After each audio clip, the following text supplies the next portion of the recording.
It was what some called apocalyptic. Oh my God, Mom! Although they knew it was coming, many people still got swept away. They were trapped and unfortunately many people were killed. Hundreds of rescuers still searching for the missing. We have had a number of significant rescues and a number of rescues today. How did this happen? We've got answers from experts. And what you should be doing before the next storm hits. That's coming up on this edition of Inside Look.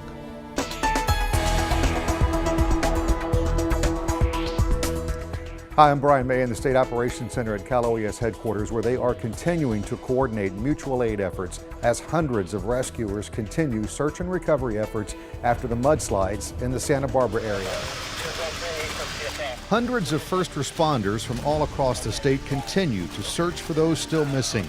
Santa Barbara County officials on Wednesday said this is still very much a search and rescue operation.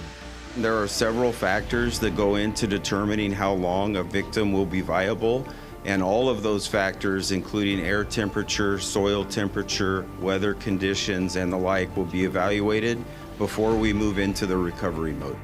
With still so many people missing, if you or a loved one are safe, you can let your family and friends know that you're safe, and that can bring a great deal of peace of mind. You can register yourself safe and well on the American Red Cross website at safeandwellcommunityos.org. Here at the State Operations Center, they're coordinating over 24 mutual aid teams, from Swiftwater urban search and rescue teams to fire engine strike teams, like what you would see at the fires. That's nearly 600 personnel deployed. And understand, the conditions that these search and rescue teams are in are among the toughest you can imagine. These guys are worn out. They're doing long hours. They're not going to quit until every rescue's been performed. But one of the unique things about that mud is the weight and the amount of effort it takes to move through it. So it's not, you can't just dig a hole in the ground now to find somebody, because that's all going to want to cave in on you. It's just taxing. It's heavy, it's wet, it's everything everybody hates. It's muddy, it's wet, it's heavy, it's long hours, it's cold, and it just exhausts the crews out there.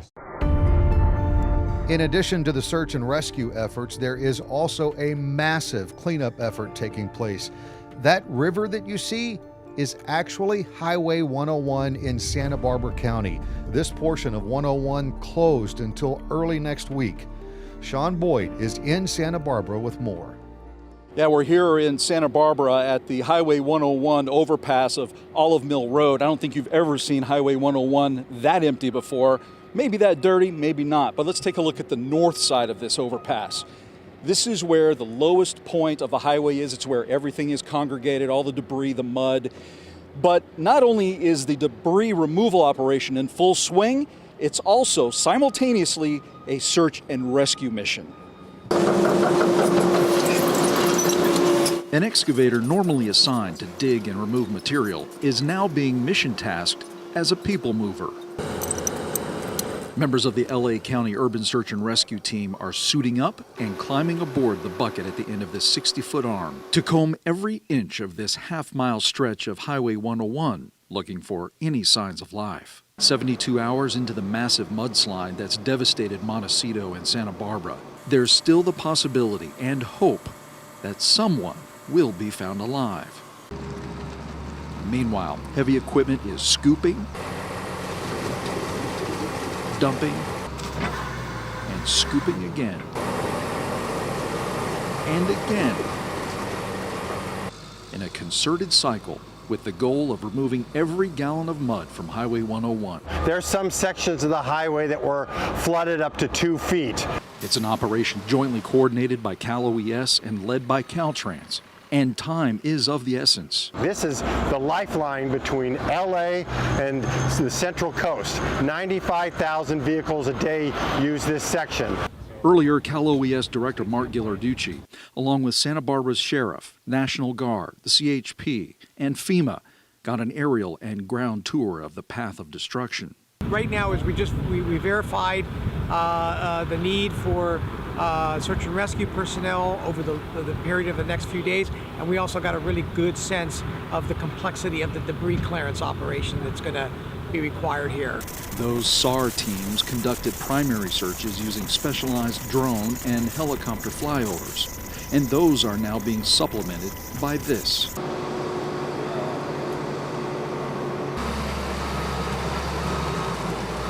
The dozer dump dance will continue day and night, with trucks often resembling planes lined up on the runway at LAX, waiting their turn to move ahead. Monday, January 15th is the goal they've now set to complete this enormous challenge. So we'll be out here 24/7 with our operation to clean up this highway, and then we need to check for damage. Boy, the activity going on around town is incredible. The work that is going in to clean up the mud and get these roads open and safe for travel is incredible. And not only do the people who live here and have been negatively impacted by these floods and mudslides love the firefighters, so do we here at Cal OES. Back to you. Sean, thanks. Search and rescue teams from across the state had searched about 75% of the affected area as of Thursday. The storms had claimed 17 lives, and officials fear that number could climb. That's why hundreds are still involved in the search and rescue operation. After touring the area by both ground and air, the director of Cal OES left with two key takeaways. People who get warnings to evacuate need to evacuate. There are cases where people did not evacuate, did not heed the warnings. They were trapped, and unfortunately many people were killed.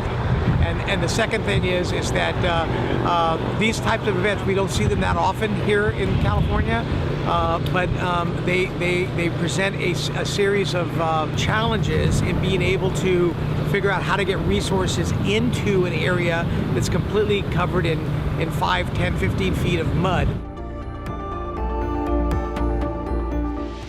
So the question many of you may still have is, how did this happen? The wet weather that went through Southern California didn't seem bad enough to cause this much damage and destruction.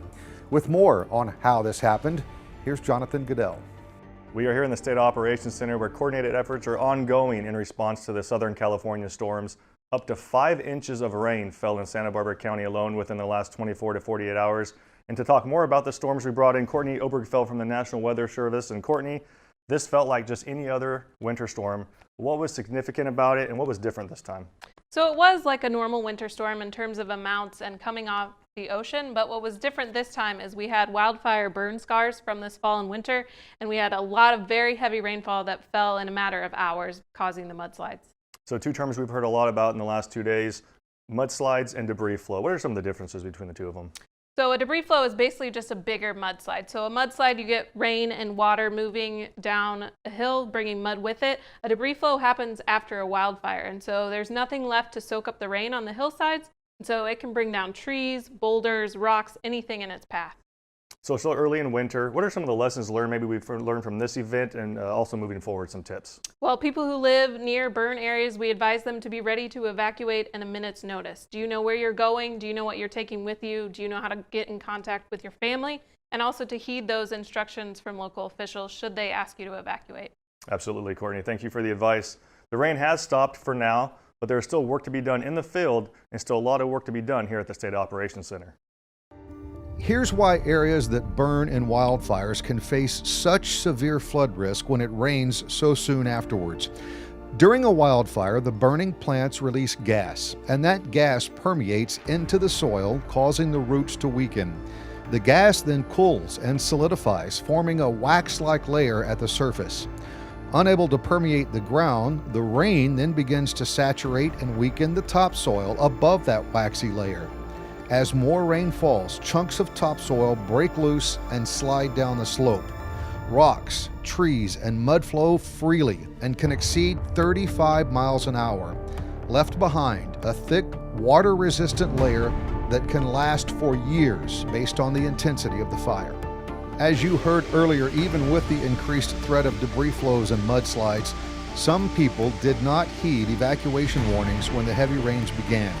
We want to take this time to remind you, if you are in a burned area and you're advised to leave, do so.